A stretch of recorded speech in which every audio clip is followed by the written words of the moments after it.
Well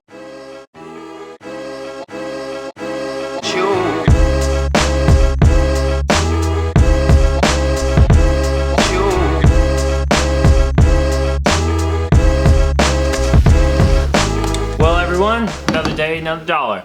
Doing something a little different for this episode. I'm on the interior today. Just got this D&D shift knob. Performance Interiors, I'll put a link in their description. They sent me the shift knob and an adapter for the BMW. It's a tall shifter, like 6 to 8 inches, or 6 to 7 inches tall. And I put it on the BMW. I said, okay, it's a little too tall for me right now without a short shift kit. I will likely be investing in a short shift kit in the future, but when I thread this adapter on,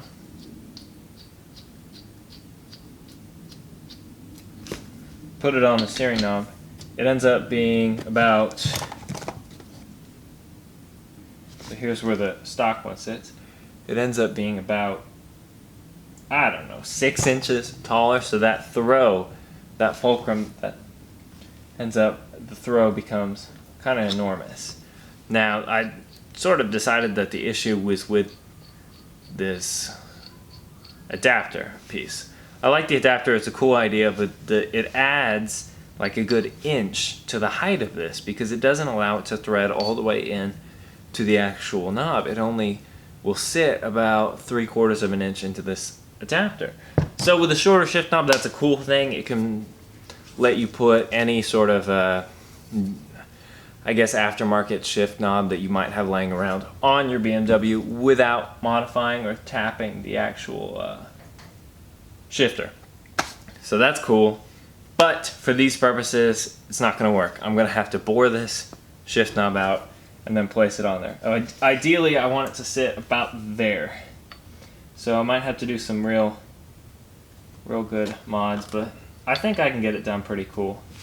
Pretty excited about this. It's fairly cheap too for what it is. I think they're like 60 bucks, and you can tell they're spun on a lathe and then knurled as well, which I really do like. That gives it a really good aggressive feeling.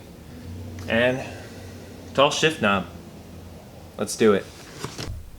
So the plan today is gonna take the size of this BMW shifter, gonna figure out how big it is, then I'm gonna bore out the D&D tall weighted aluminum shift knob. See the threads in there? I'm gonna bore them out so this will slip over tightly enough that it won't come off, maybe a dab of glue on the bottom or something, and loosely enough that I won't have issues getting it off if I have to in the future.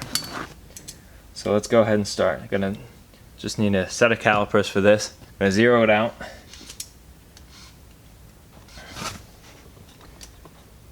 Try to find the largest point.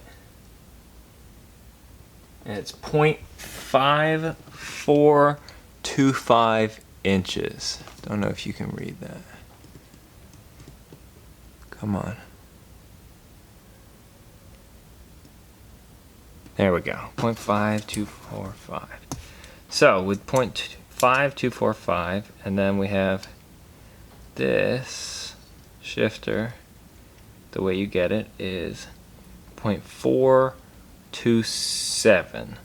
So we've got about 0.125 inches, so 1/8 of an inch to remove. Got my 1/2 inch right here, so let's measure the widest point. So 0.5000. There we go, that's exactly what it should be. So I'll still have a little bit to remove, but I think if I can get this 1/2 inch, bore all the threads out, we'll have a fighting chance. So I'm on the garage floor now. Got another little space for this, you know. And all I'm gonna do is very gently, very carefully bore out the thread. This is really something you want to be doing on like a mill or something, but I work with what I have, you know.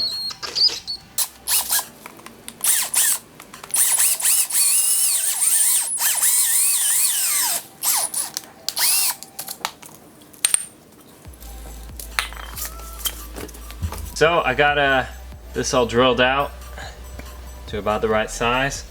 I put a zip tie around my boot where I know that it's gonna go, so I just flipped it inside out, zip tied it.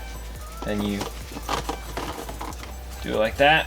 But take this newly drilled out shift knob, punch it on, line it all up. Boom. My new tall shifter. So here's a look at the interior after the D&D Performance tall shifter install. Got my old tired Momo here. This will be replaced sometime soon. But look at this thing. You know, just sits on the boot. No, I didn't use the adapter. I just drilled it out, fit on there. It's not going anywhere, but I can get it off. So happy with that. Thank you, D&D Performance. I do like this shifter quite a lot. I need to invest in a short shifter though to get the full use out of it, because with this the throw is still a little too long, but that is nothing to do with like this product. It's just the stock being, look at that. It's in gear right now, and that's sort of the need to replace this. But it's on my list. Give you a little before and after. So here's the before for you. Got twice the length and distance from the steering wheel to the thing. I like this, but honestly I do like the tall shifter better. It gives this nice aggressive feeling, you know. It's a great look for the car, and I think it'll transfer well for what the car is going to be used for. You know, it's going to be an aggressive street car with track capabilities. So, you guys are wondering, it took quite some time to get this hollowed out, but essentially I just used my big 1/2-inch drill bit, and then I took some sandpaper, sort of cleaned it out. Maybe a file would do it a little faster, but in the end, a couple of good hard hits, it's on there. It's not going anywhere. The little shift boot just comes right up, like I showed you that trick with the zip tie. Good stuff. Look at this professional vlogger now. Look at this, got a new camera. My beautiful girlfriend gave me a camera with the help of my parents for my birthday. So, huge shout out to Abby for that one. But, the tall shift knob's in, D&D Performance, link in the description. Looks great. Show you the before and after now. Got my old tired Momo on here. This will be replaced fairly soon, so look forward to a short video on that. The interior is looking fantastic. Got my brand new little boot for the shifter and the e-brake. Just bought these off of eBay. They're about 15 bucks, take 10 minutes to install. Huge improvement over the stock. As always, guys, thank you for watching, thank you for sharing, thank you for liking. Leave me a comment if you have any questions about it. This has been going very well so far. I've had a lot of time to work on it lately, a lot of time to edit, a lot of time to upload videos. You're probably going to see me uploading some more, but thank you for being a part of it. Thank you for subscribing. And if you're not already subscribed, come on. What are you doing? What are you doing? You're wasting your time. Peace, guys.